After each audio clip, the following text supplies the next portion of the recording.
In Bengaluru on July 2nd, the state government announced a key cabinet decision aimed at strengthening police infrastructure across Karnataka. According to Home, Information Technology, Biotechnology and E-Governance Minister Priyank Kharge, the cabinet meeting was held and approved the construction of 10 new police station buildings in different districts of the state.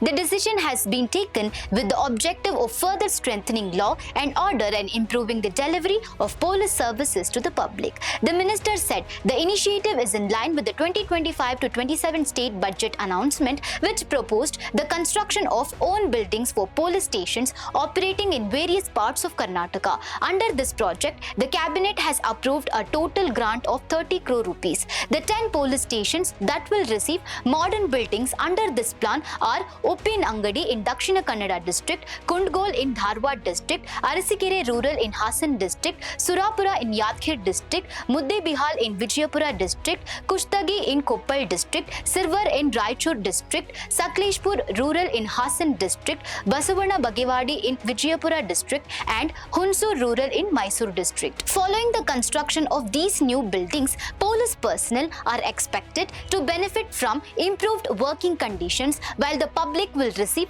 faster and more accessible police services. Minister Priyank Kharge stated that modernizing police infrastructure is a key priority for the government to address the increasing security challenges in the state. He further added that the government places top priority on citizen safety and law and order and continues to strengthen the police department through advancement in both technology and infrastructure. The Home Minister also noted that this decision will make the police system more citizen-friendly, efficient and modern, setting a new standard in public service delivery across the state. So viewers, do you think setting up new police station buildings will significantly improve law and order and public safety in the state? Let us know in the comment section. For more such updates, stay tuned to Daily Salar Digital.